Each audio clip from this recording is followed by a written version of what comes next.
Section 1. You will hear a woman booking a bicycle tour over the phone. First, you have some time to look at questions 1 to 4.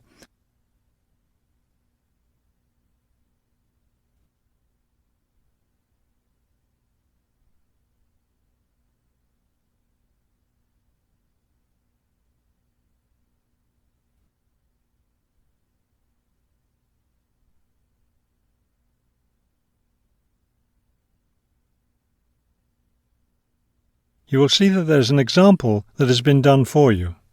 On this occasion only, the conversation relating to this will be played first. Global bicycle tours. May I help you? Yes, thank you. I'd like to sign up for a bicycle tour. The man answers the phone. Global bicycle tours. So the word global has been written at the top of the form. Now we shall begin. You should answer the questions as you listen, because you will not hear the recording a second time. Listen carefully and answer questions 1 to 4. Global bicycle tours. May I help you? Yes, thank you. I'd like to sign up for a bicycle tour. Which tour were you interested in? We have the River Valley tour coming up in June and the mountain tour in July. The River Valley tour is in June. I thought it was in May. It actually takes place the first week of June. Oh, I see. Well, I can still do that. The River Valley tour is the one I want. Splendid. Just let me take your information. May I have your name, please?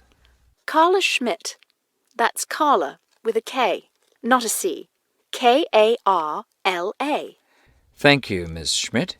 Address? Do you need a street address, or can I give you my post office box? A post office box is fine. It's P.O. Box 257, Manchester. Thank you. Okay, next. Will you be bringing your own bicycle, or do you want to rent one from us? I'll bring my own. Excellent. Now, we provide all the meals, so we need to know if you have any dietary restrictions. I don't think so. What do you mean? I mean, if there's any food you can't eat. Some people have food allergies or are vegetarian or have to avoid dairy products, things like that. Oh, I see. Well, yes, I'm a vegetarian. I never eat meat.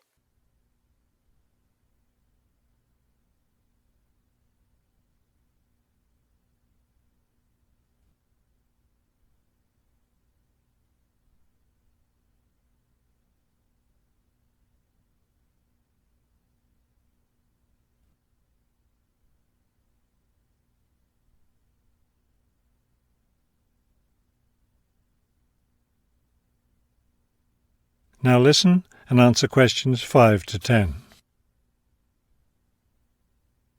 All right, I'll make a note of that. Now, the total cost of the tour is $750. That much? The price includes everything. Food, hotel, transportation, everything. Everything? Yes, everything. The only other thing is you'll want to tip the tour guide. We usually recommend 5% of the total tour cost. A 5% tip. I guess that's reasonable. In order to reserve your space on the tour, I'll need a 30% deposit. Do you need that right away? We generally ask for the deposit at least 4 weeks before the tour begins. The River Valley tour begins, 6 weeks from now. So you'll need to pay the deposit in 2 weeks. I think I can do that. I wonder if you could tell me something. How will our luggage be transported? Do we carry it on our bicycles? No, you leave that to us. We have a van that carries your luggage from hotel to hotel each day, so you don't have to worry about it. Great. I have a luggage rack for my bike, but I guess I won't have to bring that. No, you won't. But there are a few items we recommend that you bring. We can't control the weather, so you should bring a raincoat or rain gear. Yes, that's a good idea. And I should have my own spare tire too, shouldn't I? Actually, you don't need that, as our guide always carries some. And of course, you won't need maps either, since our guide has the route all planned. What about a water bottle? I'll need that, won't I? Yes, you should definitely have a water bottle. A camera would be a good idea too, since that tour goes through some very scenic areas. I have a guidebook of that area. I wonder if I should bring it along. We don't recommend guidebooks. It would just be extra weight, and the tour guide knows a great deal about the area. Yes, I see. Is there anything else I need to know? I think we've covered the important points. I'll send you a tour brochure, and you can call again if you have any questions. Thank you very much. That is the end of section 1. You now have half a minute to check your answers.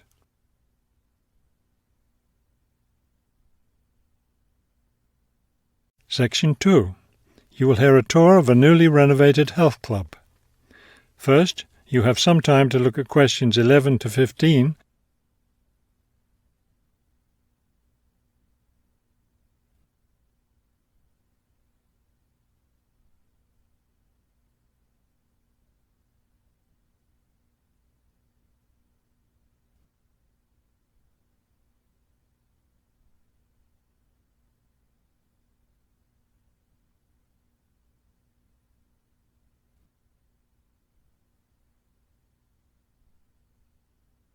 As you listen to the first part of the talk, answer questions 11 to 15.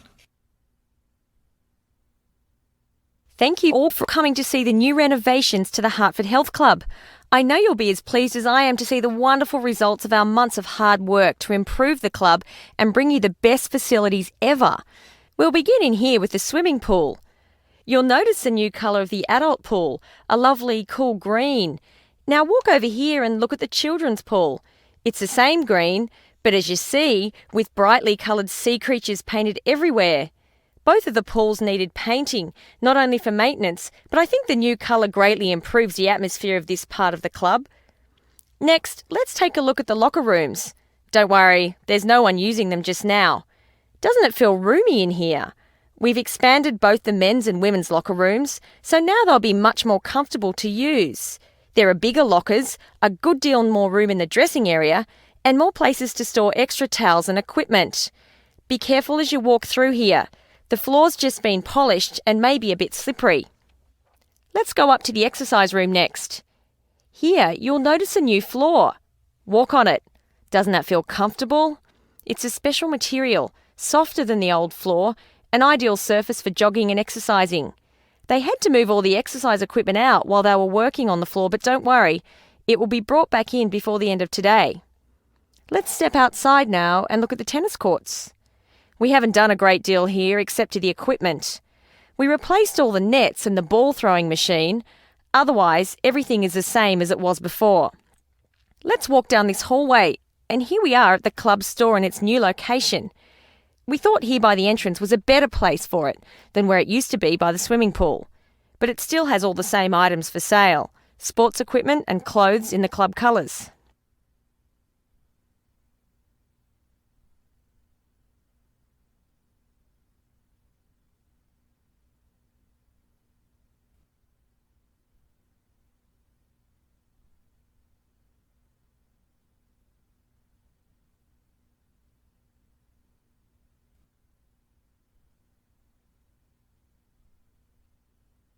Now listen and answer questions 16 to 20.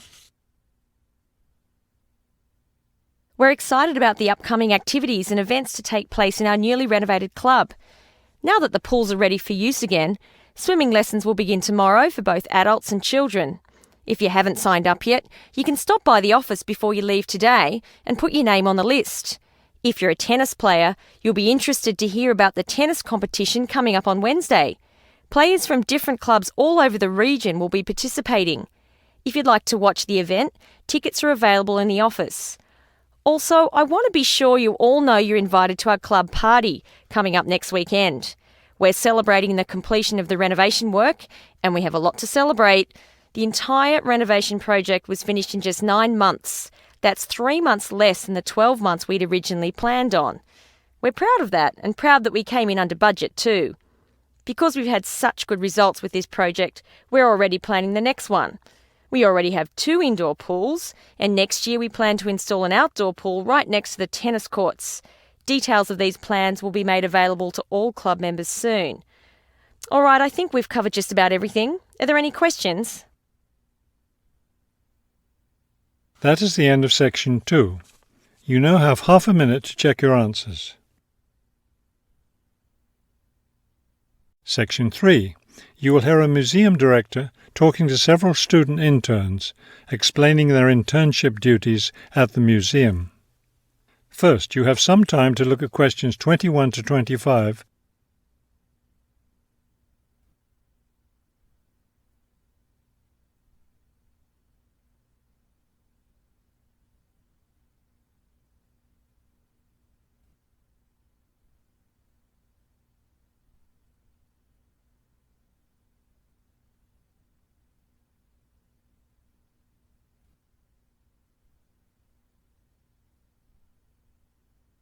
As you listen to the first part of the conversation, answer questions 21 to 25.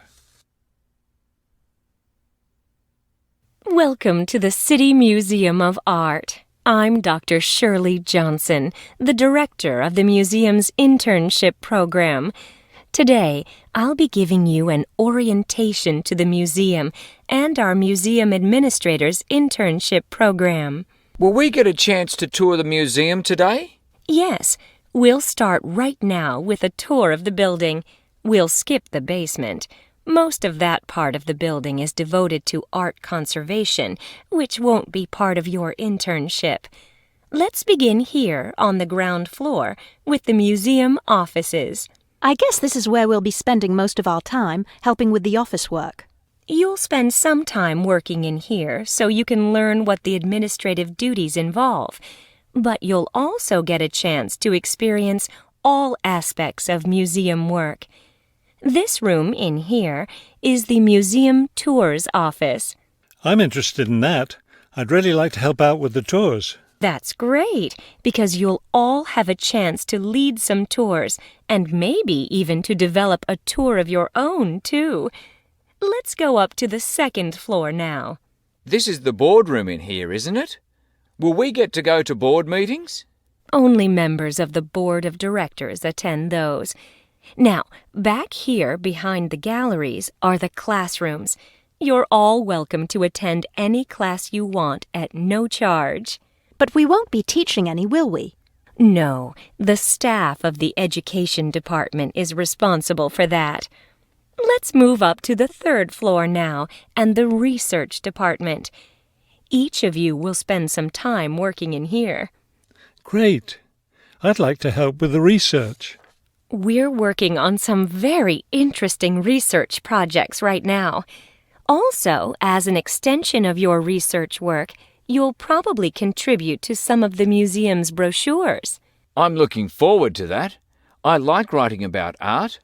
Another thing I've been hoping to be able to do is meet some artists. You're in luck then. We've planned a reception for the first day of your internship, and you'll have the chance to meet several local artists then.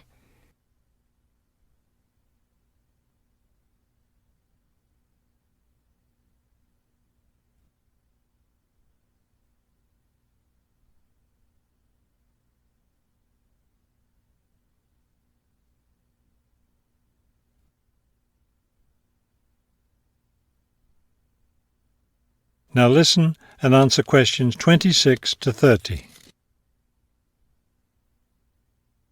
Could you give us a little background of the museum? I mean, when it was built and some information about the collections and things like that? Of course.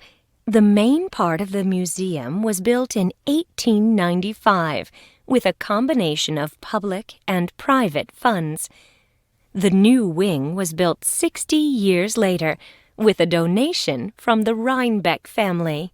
That part of the museum was built for the modern art collection, wasn't it? Yes, it was.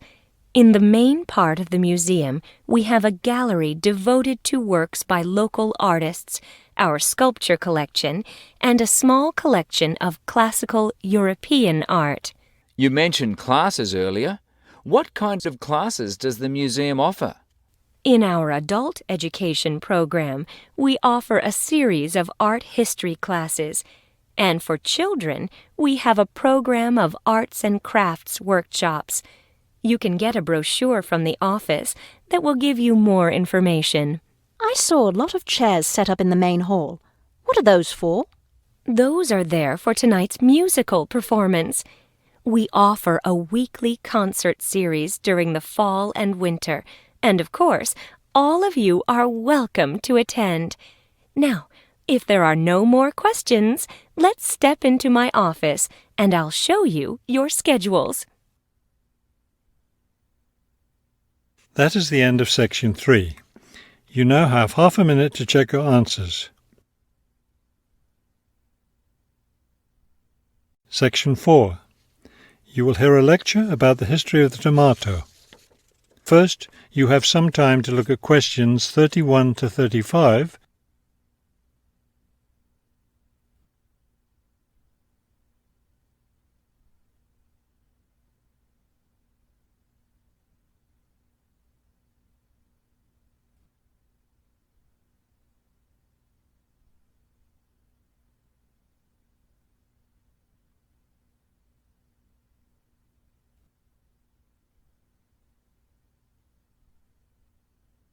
Now listen carefully and answer questions 31 to 35.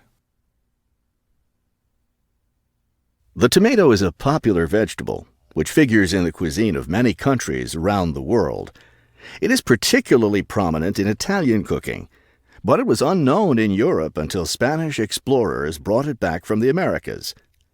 The tomato originated in the highlands of Peru. From there, it eventually found its way to Mexico, where it was cultivated by the Aztecs. The Aztec tomato wasn't the large red vegetable we know today. Rather, it was small and yellow. When this small round fruit arrived in Italy, it was named golden apple for its bright yellow color. You'll notice I just called it a fruit. That's because a tomato is botanically a fruit, even though most everyone calls it a vegetable. The actual word tomato comes from the Aztec name for the vegetable, meaning plump thing. The tomato arrived in Europe in the 1500s and quickly became a popular food in Spain and Italy. In the late 1600s, the Italians began publishing recipes that used tomatoes. The British, however, had a different attitude toward the vegetable.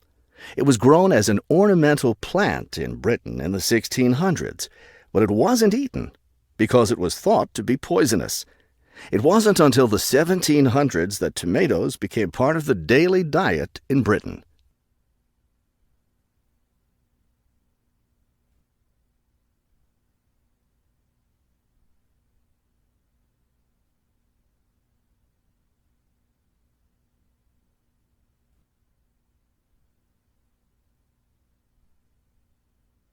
Now listen carefully and answer questions 36 to 40. In the United States, tomatoes were also used as ornamental plants rather than as food for a long time. This attitude began to change in the 1800s. In 1806, a gardener's calendar mentioned that tomatoes could be used to improve the flavor of soups and other foods. Thomas Jefferson did much to enhance the tomato's reputation as a food. He first served tomatoes to visitors at his home in Virginia in 1809. Then in 1820, a man named Robert Gibbon Johnson decided it was time to discard once and for all the idea that tomatoes were poisonous. To prove his point, he ate 1 kilo of ripe red tomatoes in public. 2,000 people gathered to watch this feat, which took place on the steps of the courthouse in Salem, Massachusetts. Amazingly enough, Johnson survived this stunt. The popularity of the tomato as a food began growing rapidly. Soon people all around the country were eating tomatoes. By the 1830s, American newspapers and magazines were publishing thousands of tomato recipes. However, all those recipes involved using tomatoes in some cooked form. Tomato salads and sandwiches were still unknown. It wasn't until a century later, in the 1930s, that it became popular for people to eat raw tomatoes. That is the end of section 4. You now have half a minute to check your answers.